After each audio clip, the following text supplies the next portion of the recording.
much. Thanks for watching, guys. We love you. Do you remember how he proposed to you? Yeah.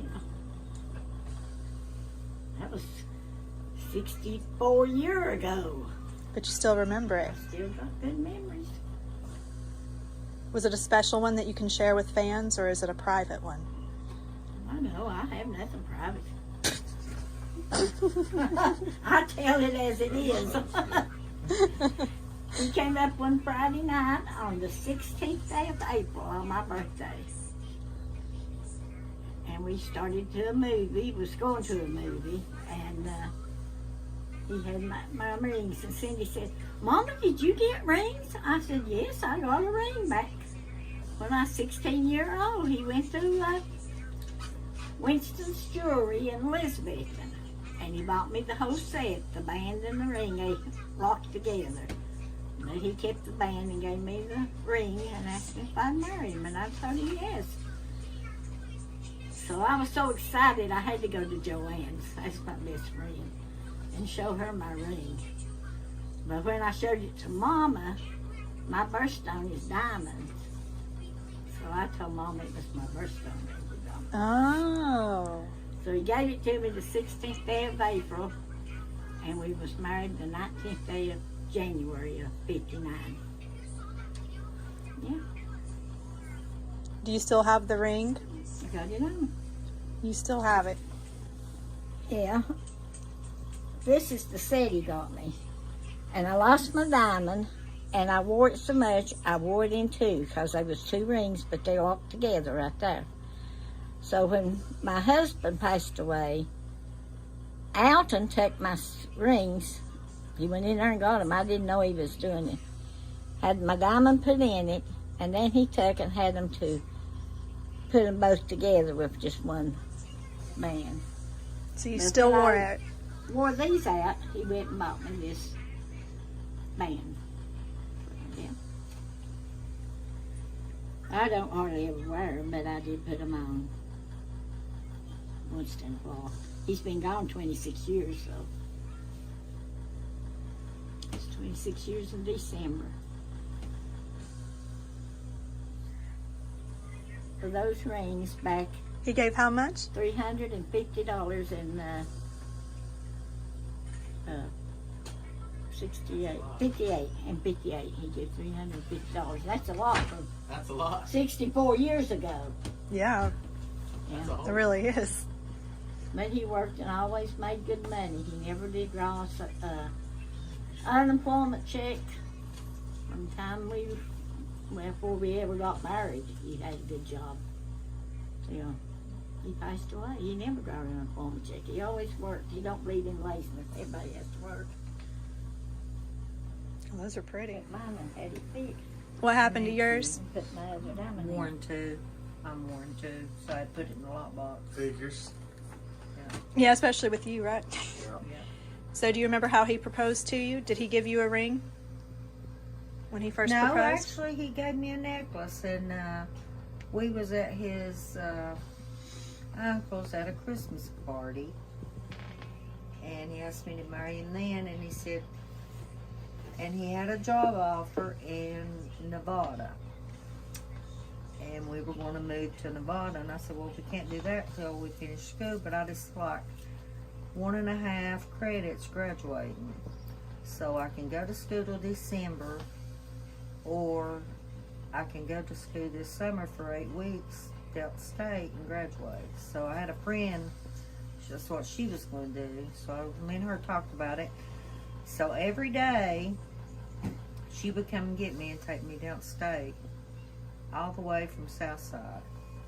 And if she was sick or something, she would get one of her brothers to come all the way down here, take me to state, because we didn't have a car. So we went ahead and got married, and Cindy stood up for me. Wasn't much standing. That was the most funniest wedding in the whole world. But anyway, we got married on his lunch break because we didn't have a car, so his brothers had to quit work and go get married. And then they dropped me and Cindy off at the bridge. and they went back to work. And how old were you then? 17. I was a week before I turned 18.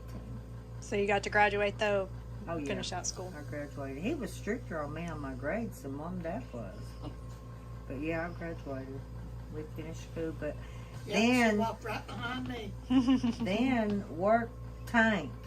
So we didn't get to go to Nevada. There was all kinds of, it was kind of like it is now, only reversed. Everybody worked and wanted to work. There was no jobs nowhere. You couldn't buy a job. Like now, there's work everywhere, and you can't get nobody to work. They're too lazy to work. They don't want to work. So we just kind of flip-flop. But that's how we got married. He got me a necklace, and it's in the lockbox. And then he got me a ring out of a cracker box thing, and it's in the lockbox. But then when he bought my diamond, he sold our car and bought my diamonds, so we had to walk for 3 years. We didn't have You had to vehicle. walk for 3 years. It was 3 years before we could get a car, and Daddy found one for $50 as an old Ford truck. You could have thrown a dog through it anywhere you wanted to. And it used more oil that Daddy would take the machine oil at work and bring it home, and that's what we run in that old Ford truck. We was poor jokesters. I'm probably most excited to hear yours. Which one? I don't know which one you want to tell us about. I got 2 of them. You can pick your favorite if you want. I can tell you both of them. Let's do it. All right. The first one, now he said that I begged him to marry me. I did not. Didn't even know we were getting married. We went and had blood tests. That's back when you had to have blood tests. And we went to the jewelry store, and my wedding band cost $29. But I got to pick out the one I wanted, and I wanted a tiny, tiny one, because we weren't even allowed to wear them at work. I never got a diamond till the year before I divorced him. And he got caught doing something he shouldn't have done, and he went and bought me the diamond anniversary band, but it disappeared. Somebody stole it. The second one, I'm gonna be honest, I do have a wonderful daughter that come out of the outcome, but it was more of a wedding of companionship. His mama died in January, his daddy in June, and mine in December. And I cleaned up one day, and I come in here, Dixie's sitting with Daddy, and she said, "Where are you going?" I said, "I'm gonna run up here at Abingdon and get married, and I'll be right back." She said, "My God, you sound like you're just going to the Walmart." Well, that's about the way it was, but during the Justice of the Peace, during the ceremony, he said, "Do you take this woman to be your awful wedded wife?" He got tongue-tied, and Irvin said, "Yeah, I guess." And I said, "Yeah, I guess I'll be your awful wife." I probably was, because it wasn't 6 months after Anna was born that I come back home to Mama, and I've been here ever since. But I never got a diamond from either one of them. Okay, that's messed up. That's not a good story.